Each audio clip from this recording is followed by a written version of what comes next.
डोंगरे जी महाराज कहते हैं, प्रहलाद आगे कहते हैं, हे प्रभु मैं स्वार्थी नहीं हूँ, मैं आपके धाम में आऊँगा तो अपने इन सभी मित्रों के साथ लेकर ही नाथ। मैं तो आपकी क्या स्तुति कर सकता हूँ, वेद भी आपकी स्तुति ठीक से नहीं कर पाते हैं, फिर मैं तो बालक हूँ। अनन्य भक्ति के 6 साधन हैं: प्रार्थना, सेवा, पूजा, स्तुति, बंधन, पापों को याद करते हुए बंधन, स्मरण, व्यवहारिक कामकाज करते हुए भी प्रभु का स्मरण, कथा श्रवण।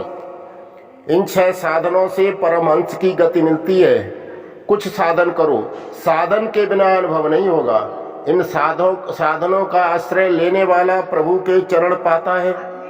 स्तुति के अंतिम श्लोक में प्रहलाद जी ने ये 6 साधन बताए हैं। जो इन 6 साधनों को कार्यान्वित करता है उसे परमात्मा के चरणों में अनन्य भक्ति प्राप्त होती है।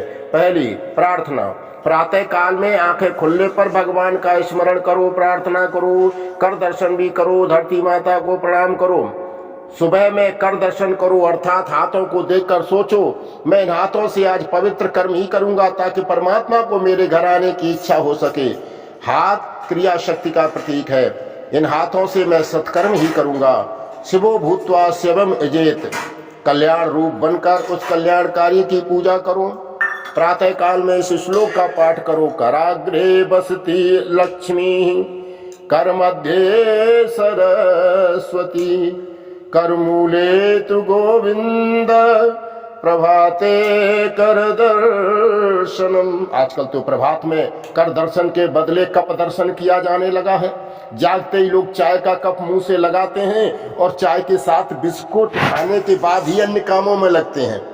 प्रातःकाल एकदम बिस्तर छोड़ने के पहले प्रथम परमात्मा को वंदन करो, उनसे प्रार्थना करो कि मैं आपका हूँ और आप मेरे हैं, मेरे हृदय में विराजिए, मेरे शरीर रथ पर का संचालन कीजिए।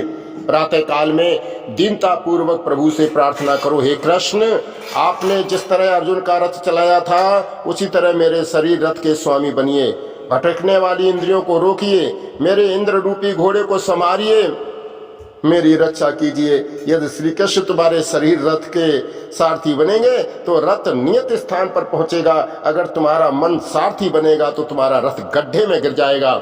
भगवान जीव से कहते हैं, यदि तू अपना रथ मेरे अधीन करेगा तो तेरे इंद्रिय रूपी घोड़ों को मैं नियंत्रित करूंगा, संभालूंगा, दिव्य मार्ग की ओर ले जाऊंगा। जिस प्रकार अपने रथ की बागडोर अर्जुन ने प्रभु के हाथ में दी थी, उसी प्रकार तुम भी अपने रथ की बागडोर उनके हवाले करोगे तो वे तुम्हारा रथ पार ले जाएंगे। दूसरा, सेवा पूजा। स्नान आदि से निवृत्त होकर एकांत में प्रभु की सेवा और उपासना करो। स्तुति। नाथ आपने जब अजामिल जैसे पापी का उद्धार कर दिया तो फिर मेरी ओर ही आप क्यों नहीं देखते हैं। कीर्तन। स्तुति के बाद एकांत में बैठकर प्रभु के नाम का कीर्तन करो। अपना काम काज करते समय भी प्रभु का स्मरण करते रहो। कथा श्रवण। प्रभु के प्यारे सच्चे संतों के समागम करो, उनके श्री मुख से कथा श्रवण करो। हो सके तो रोज कथा सुनो, यदि कथा न सुन सको तो रामायण भागवत की कथा का वाचन करो, प्रेम पूर्वक उसका पाठ करो। छठा, स्मरण। समस्त कर्मों का समर्पण। रात को सोने से पहले किए हुए कर्मों का विचार करो कि क्या प्रभु को पसंद आए।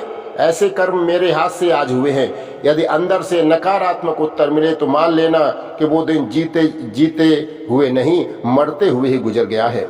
यदि कोई पाप हो गया हो तो प्रायश्चित करो और किए हुए सभी कर्मों का फल परमात्मा को अर्पित कर दो।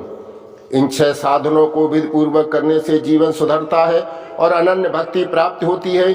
जिसके नयन स्नेह पूर्ण और हृदय विशाल है, भगवान को वो बड़ा प्यारा है। जीव की आदत ही कुछ ऐसी है कि किसी का उपकार तो वो भूल जाता है किंतु अपकार याद रहता है। जीव जो चाहता है वो सब कभी नहीं होता, भगवान जो चाहते हैं वही होता है। ईश्वर से कुछ भी न मांगना, यदि कुछ मांगोगे तो वो व्यापार सा ही हो जाएगा। नृसिंह स्वामी ने प्रहलाद से कुछ वरदान मांगने को कहा। प्रहलाद तो निष्काम भक्त थे, अतः वे कुछ भोगाद नहीं मांगते हैं। जो प्रभु की सेवा करे उसके बदले में कुछ मांगे वो तो बनिया है। भगवान की भक्ति भाव के लिए करनी है, भोग के लिए नहीं। भोगार्थ भक्ति करने वाला व्यक्ति भक्त नहीं बनिया है। बनिया वो है जो देता तो अल्प ही है और अधिक पाने की इच्छा करता है। अपने लिए ठाकुर जी को कभी तकलीफ मत दो। नरसिंह स्वामी ने कहा, प्रहलाद, चाहे तेरी इच्छा न भी हो, फिर भी मुझे राजी करने के लिए तो कुछ मांग। प्रहलाद, प्रभु मुझ पर ऐसी कृपा करें, संसार का कोई भी सुख पाने का विचार भी मेरे मन में न आए, किसी भी प्रकार के इंद्रिय सुख की भोगैषणा मेरे मन में न जागे, ऐसा कीजिए प्रभु। और तब प्रहलाद कहते हैं, कामानाम हृदय सरंदोहम भवतस्तु व्रणे वरम। मेरे हृदय में कभी किसी कामना का बीज ही अंकुरित न हो, मेरे हृदय में किसी भी कामना का अंकुर ही न रहे, ऐसा वरदान मुझे दे। प्रहलाद ने भगवान से जो मांगा था वही तुम भी मांगना। प्रहलाद कामस्य नहीं कामानाम बोले थे। इंद्रिय सुख की मन में इच्छा ही नहीं जागनी चाहिए। ऐसा सादगी पूर्ण जीवन जियो कि मन में किसी सुख की वासना ही न जागे। वासना बुरी है, वासना के अनुसार विषय सुख का उपभोग न करने पर मन व्यग्र तो होता है, किंतु वासना को तृप्त करने पर वो और ज्यादा भड़कती है। सांसारिक सुख को उपभोग करने की इच्छा ही महादुख है। जिसे किसी भी सुख की इच्छा नहीं है वो सच्चा सुखी है। सांसारिक सुख की इच्छा कभी हो न पाए ऐसा समझना ही सुख है। सुख की इच्छा होते हुए ही मनुष्य की बुद्धि शक्ति क्षीण होने लगती है। मन पर हमेशा भक्ति का अंकुश रखो। प्रहलाद ने वरदान भी कैसा मांगा, वासना की जागृति तेज को नाश करती है, सो ऐसी कृपा करो कि मन में वासना जगे ही नहीं। गीता में कहा गया है, सर्व काम्य कर्मों का, सर्व इच्छाओं का त्याग ही संन्यास है, ऐसा महात्मा कहते हैं। काम्यानाम कर्मणाम न्यासम संन्यासम कवयो विदुः। जीव निष्काम होता है तो उसका जीव भाव नष्ट हो जाता है और फिर वो भगवान के साथ एक हो जाता है, जीव ईश्वर रूप बनता है। पुण्य भी मुक्ति में बाधक है। विवेक से पुण्यों का क्षय करो, मेरे स्वरूप का निरंतर ध्यान करो। पाप लोहे की जंजीर है, पुण्य सुवर्ण का जंजीर है। इन दोनों को नष्ट करके ही मुझे मेरे धाम में आना है। तुझे इन स्तुति का पाठ करके मुझे और तुझे जो याद करेगा वो कर्म बंधनों से मुक्त हो जाएगा। प्रहलाद कहते हैं, नाथ ऐसी कृपा करो मेरे पिता की भी दुर्गति न हो। नरसिंह भगवान कहते हैं, तेरे पिता को सदगति देने की शक्ति मुझ में नहीं है। तेरे सत्कर्मों के प्रताप से ही तेरे पिता की सदगति होगी। तेरे जैसे पुत्र से तो 21 पीढ़ियों का उद्धार होता है। मातृ पक्ष की 7, पितृपक्ष की 7, ससुर पक्ष की 7। प्रहलाद, आज तक मैंने रावण, शिशुपाल, अन्य किसी दैत्य को अपनी गोद में कभी नहीं बैठाया, पर तुझ जैसे भक्त के कारण मैंने आज तेरे पिता को अपनी गोद में लिया। तेरे जैसा भगवत भक्त पिता का भी उद्धार करता है, इसमें कोई आश्चर्य नहीं है। माता पिता दुराचारी हो, किंतु यदि पुत्र सदाचारी होगा तो उसका भी उद्धार होगा। किंतु यदि माता पिता सदाचारी हो और पुत्र दुराचारी हो तो उसका उद्धार नहीं हो सकता, उसकी दुर्गति ही होगी। एक हंस युगल आनंद से रहता था। हंसनी बड़ी सुंदर थी। एक बार घूमते फिरते सांझ ढल गई तो वे एक वृक्ष पर बैठ गए। वह एक कौवे का घोंसला था। हंस ने उससे रात गुजारने की विनती की। हंसनी की सुंदरता देखकर कौवे की मति भ्रष्ट हो गई। शास्त्र में कहा गया है कि जो व्यक्ति अपनी आंख से पाप करता है उसे अगले जन्म में कौवा बनना पड़ता है। कौवे ने हंसनी को रात भर रहने दिया। दूसरे दिन वे जाने लगे तो कौवा हंसनी को रोकने लगा। हंस ने कहा, हंसनी मेरी है, तो कौवा उसे अपनी कहने लगा।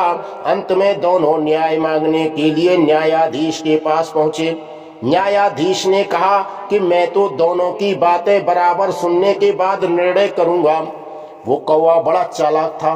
कौवा पितृदूत माना जाता है, अतः वो न्यायाधीश के घर जाकर कहने लगा कि तुम्हारे माता पिता कौन सी योनि में है वो मैं जानता हूँ, अतः तुम मेरा काम करोगे, मैं तुम्हारा काम करूँगा। तुम हंसनी को मुझे दिला दो और मैं तुम्हें ये बताऊंगा कि तुम्हारे माता पिता कौन सी योनि में है। न्यायाधीश कौवे की बातों में आ गया। उसने दूसरे दिन न्याय करते हुए कहा, हंसनी उसी की है जो उड़ता हुआ आगे निकल जाए। हंस की अपेक्षा कौवा अधिक गति से उड़ता है। कौवा उड़ता हुआ हंस के आगे निकल गया तो न्यायाधीश ने हंसनी उसी के हवाले कर दी।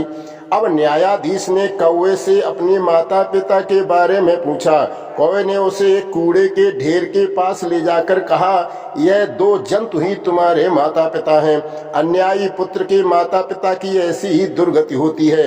पिता के सिर पर बड़ी भारी जिम्मेवारी होती है। यदि वो अपने पुत्र को संस्कारी न बनाए तो उसका पुत्र ही बैरी बन जाता है। प्रहलाद, तू अशांत न होना, तेरे पिता का उद्धार हो गया है और साथ साथ तेरी 21 पीढ़ियां पवित्र हो गई हैं। सुखदेव जी महाराज वर्णन करते हैं, राजन, अब तो तुम्हें विश्वास हो गया होगा कि भगवान के दंड में भी करुणा है। भगवान जिन दैत्यादि को मारते हैं उनका उद्धार भी तो करते हैं। निष्काम भगवान का काम भाव से चिंतन करने वाली गोपियां भगवान में बन गई। तो शिशुपाल क्रोधावेश से प्रभु का चिंतन करता था, फिर भी वो प्रभु में हो गया। कंस भी भय से प्रभु का चिंतन करता हुआ प्रभु में हो गया। भगवान के ध्यान में गोपियां काम भाव से शिशुपाल, वैर द्वेष से कंस, भय से तन्मय हुआ था। अटल वैर भाव और वैर विहीन भक्ति भाव, भय, स्नेह या अन्य किसी भी भाव कामना से भगवान में पूर्णतः मन लगना चाहिए। भगवान की दृष्टि से इन भावों में कोई भेद नहीं है। बात इतनी सी है और यही है, किसी भी रीति से भगवान में तन्मय हो। हिरण्याक्ष और हिरण्यकशिप यह लोभ का अवतार था। रावण और कुंभकर्ण यह काम और प्रमाद का अवतार था। शिशुपाल और दंतवक्त्र यह क्रोध और अभिमान का अवतार था। प्रहलाद जी ने अपने पिता के मृतदेह का अग्नि संस्कार किया। प्रहलाद जी ने ब्रह्मा जी ने प्रहलाद का राज्याभिषेक किया। प्रहलाद ने नरसिंह स्वामी को प्रणाम किया।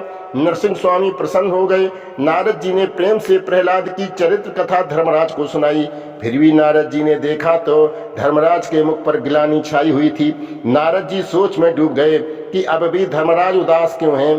क्या कथा के कथन में कोई क्षति हो गई है, जो कि ये कथा से भी आनंदित नहीं हुए हैं? धर्मराज से नारद जी ने पूछा, तुम्हारे मुख पर आनंद क्यों नहीं है? क्या चिंता है तुम्हें?